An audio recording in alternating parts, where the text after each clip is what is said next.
금리 딱 이 말만 들어도 대출 받으신 분들 예민하지? 우리나라의 기본금리는 한국은행에서 결정합니다. 한국은행은 우리나라의 중앙은행이기도 한데 오늘은 한국은행의 역할은 뭔지 그리고 한국은행 부산본부가 있다는데 어떤 일을 하는지 또 부산의 경제 상황을 한국은행 부산본부에서는 어떻게 바라보고 있는지 이야기 나눠보겠습니다. 예, 한국은행 부산본부의 김기원 본부장 스튜디오 함께합니다. 어서 오십시오. 어서 오십시오. 예, 안녕하십니까. 예, 저는 한국은행 다니시는 분은 처음 뵀어요. 은행 다니시는 분들 많이 뵀는데 예. 사실 그래서 좀 한국은행에 대해서 좀 생소하게 생각하시는 분들이 있을 것 같아요. 아, 거기 뭐 돈 찍어내는데 아니야? 뭐 이렇게 생각할 수도 있을 것 같고. 한국은행은 어떤 일을 하는 곳입니까? 예, 먼저 말씀하신 대로 한국은행이 일반 시민들께 생소한 것이 사실입니다. 그 부분 먼저 좀 말씀을 드리면 이렇게 금융권이나 기업 하시는 분들은 업무하시는 과정에서 저희하고 조금씩 컨택을 하실 수가 있는데 일반 시민들은 잘 모르시는 것이 이제 저희가 뭐 은행 대출이라든지 이렇게 시민들하고 직접 컨택하는 업무가 없기 때문에 그랬는데요. 근데 이제 지난 한 2년 동안에 물가가 급등하면서 여기 대응하는 과정에서 이제 금리를 계속 올려왔지 않습니까? 네. 그렇죠. 그러다 보니 뉴스에 한국은행이 많이 등장을 하게 됐고 지금은 이제 한국은행 이름 들어보신 분들이 옛날보다는 이제 많이 늘어나셨는데 이런 부분도 가만히 생각해 보면은 이제 이렇게 한국은행 물가 불안이라든가 이렇게 금융시장 불안이라든가 이렇게 경제 상황이 좀 안 좋을 때 이럴 때 자꾸 등장을 하게 되니까 듣고 보니 그렇네. 그러고 보니 그러네요. 좀 이렇게 경제 상황이 안정이 돼서 저희가 별로 주목받지 않아도 되는 그런 상황이 먼저 오면 좋겠다라는 말씀 먼저 좀 드리고 말씀을 드리겠습니다. 한국은행법에서는 이제 한국은행은 통화시용 정책을 수행해서 금융 안정에 유의하는 가운데 물가 안정을 도모함으로써 국민 경제의 건전한 발전에 이바지한다라는 것을 이제 설립 목적으로 하고 있습니다. 이제 저희가 하고 있는 일은 이 설립 목적에 따른 것으로 쭉 설명을 드릴 수 있겠는데요. 이제 구체적으로 하나씩 이렇게 간단히 말씀을 드리면 이제 아까 말씀하셨듯이 먼저 모든 중앙은행 본연의 기능이죠. 우리나라의 화폐 한국은행권을 발행을 하고 있습니다. 그리고 이제 한 6주 내외 정도 기간 또 이제 텀을 두고 기준금리를 결정을 하고 있고요. 이제 한국은행 기준금리는 정확하게는 한국은행이 금융기관 은행하고 이제 거래를 할 때 적용하는 금리인데 실제 금융 상황에서는 이제 시장 경제 내에 있는 여러 가지 금리에 대해서 베이스로 작용하는 그런 역할을 하고 있고요. 마침 오늘 이제 금융통화위원회 열려서 오늘 기준금리 또 결정이 될 예정입니다. 이따 10시 좀 넘으면은 결과를 알게 될 수가 있을 겁니다. 이렇게 화폐를 발행을 하고 그다음에 이제 은행에 대해서 지급 준비금을 적립하도록 하고 그다음에 이제 기준금리 조정 은행에 대해서 이제 예금 대출을 받고 그다음에 금융기관과 증권거래 이런 여러 가지 정책 수단 등을 통해서 저희 시중의 전체적인 어떤 유동성 또는 돈의 양을 조절하는 것을 저희가 이제 통화시용 정책이라고 합니다. 그리고 이제 돈이 오가는 모든 거래 예를 들어서 뭐 물건을 사시면 다 돈을 내지 않습니까? 또는 뭐 자금을 이체하거나 송금을 하실 수도 있고 이런 그 돈이 오가는 모든 거래들이 다 안정적으로 이루어질 수 있도록 지급 결제 제도를 운영을 하고 있고요. 그다음에 이제 아까 금융안정이라고 잠깐 말씀을 드렸는데 어떤 은행이나 금융기관이 좀 어려운 상황에 처하거나 금융시장이 되게 불안해지거나 이럴 때는 이제 정부하고 협력해서 자금을 지원한다든지 이런 방식으로 시장 안정을 도모하고 있습니다. 이게 예를 들면은 작년 10월에 이른바 이제 레고랜드 사태 해서 유동성이 뭐 난리가 났었죠. 단기 금융시장에 자금이 경색되면서 시장 금리가 굉장히 급등하는 상황이 발생을 했었는데 그때 이제 정부하고 기타 여러 이제 정책 금융기관들과 합쳐서 자금을 지원해가지고 시장을 안정시킨 그런 사례가 있습니다. 그리고 또 약간 간접적으로는 이런 통화 정책을 적절하게 수행을 하려면 지금 우리 경제가 어떤 상황인지 이제 제대로 정확하게 파악을 해야 되니까 국내외 어떤 실물 경제 상황이라든지 또 금융 외환 시장 상황 이런 것들을 상시적으로 분석을 하고 있고 그다음에 매분기 경제 전망을 발표하는 것도 그 일환이라고 볼 수 있겠습니다. 그리고 이제 일반 시민들께서도 이제 변화하는 경제 상황에 네네. 대응하실 수 있도록 저희가 도움을 드리기 위해서 이제 경제 금융 상황에 대해서 경제 교육도 실시하고 있고 이런 작업들도 하고 있습니다. 예, 뭐 쭉, 예. 말씀해 주시는 거 들어보니까 1시간 강의하셔도 일일이 예를 들면서 하면 끝도 없을 것 같은데 네. 이 정도로 좀 마무리를 하고 그러니까 예, 예. 진짜 뭐 어떻게 보면 은행에 우리가 이용하는 은행의 은행인 것 같기도 그렇죠. 하고 네. 정말 중요한 역할들을 많이 하는데 말씀하신 대로 뉴스에 많이 등장 안 하는 게 우리 삶이 잘 돌아가고 있다 경제가 그런 느낌도 있고 예. 그런데 한국은행 부산본부가 있다는데 이건 부산에서 어떤 역할을 하는 거지요? 네네.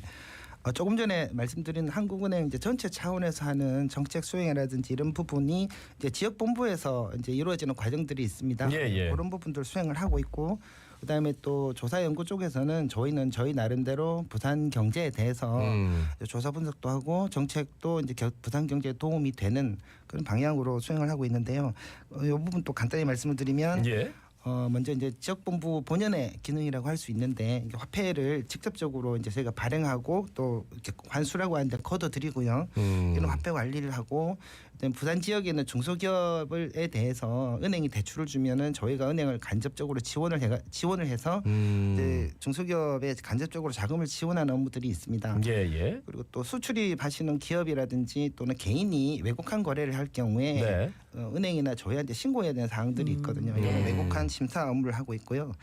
요 화폐 관리 업무 같은 경우에는 이제 저희 부산본부가 현금 수송 중심점으로 되어 있는데 이거는 저희가 이제 조폐공사에서 새 돈들을 받아오면 저희 부산 지역뿐만 아니라 예, 예. 한국은행 울산본부하고 창원에 저희 또 경남본부가 있습니다. 예, 예. 그쪽에도 다 공급을 해주고 그쪽에는 낡은 돈들을 이제 가져와 가지고 저희가 처리한 다음에 폐기하는 이런 업무도 하고 있고요.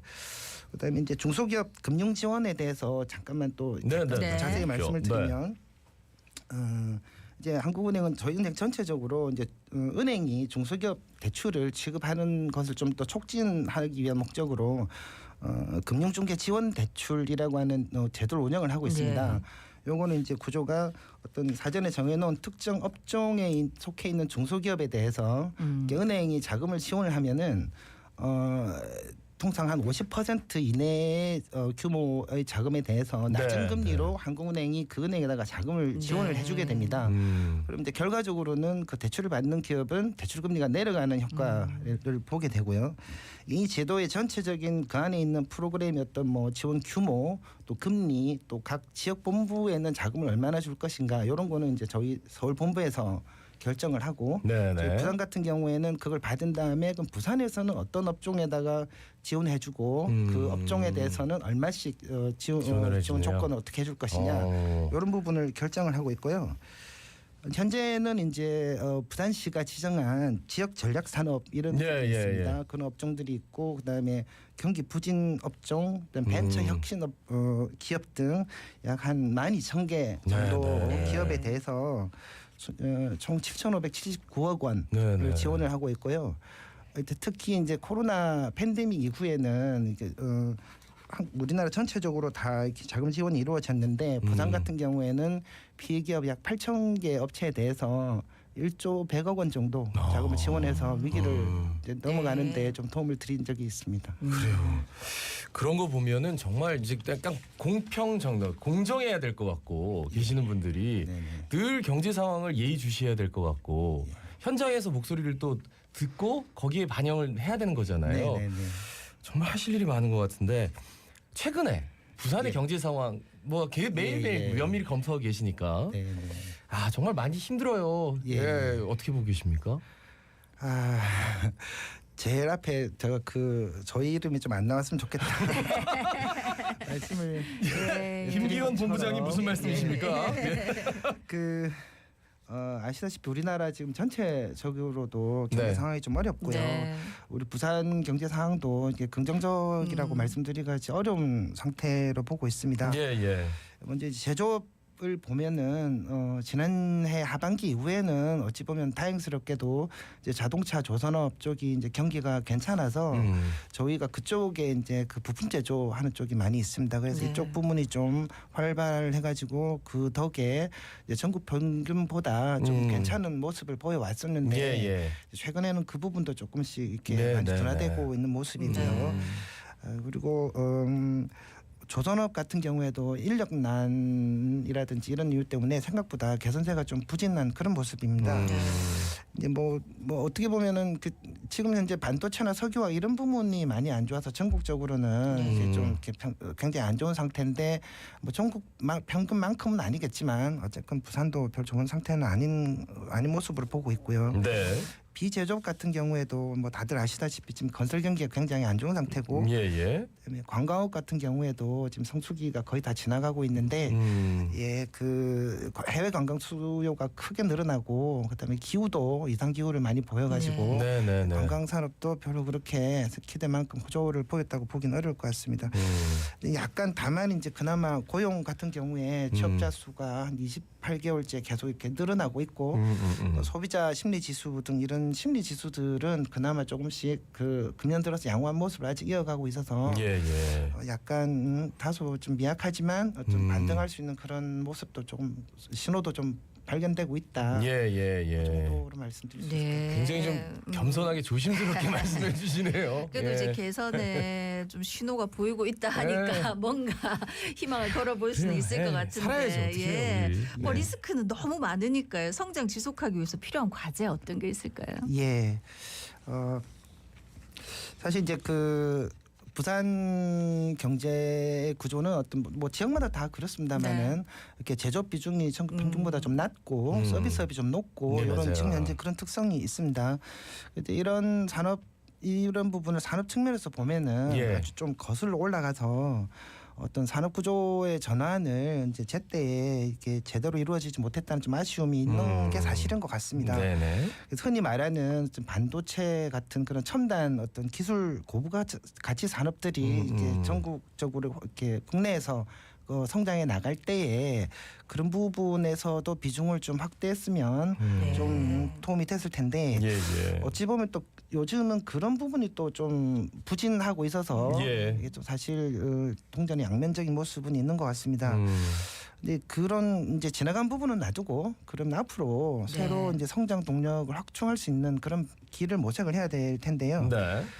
제가 생각하기에는 이제는 이제 과거에 우리가 80년대, 90년대처럼 뭐 엄청난 그 대규모의 설비 투자를 필요로 하는 그런 어떤 중후장대형 소위 중후장대형 산업을 이제 새로 키워 나가는 뭐 그런 거는 어떤 성공 확률이 높은 그런 효율적인 방안은 아닌 거 아니냐 이렇게 생각을 하고 있습니다.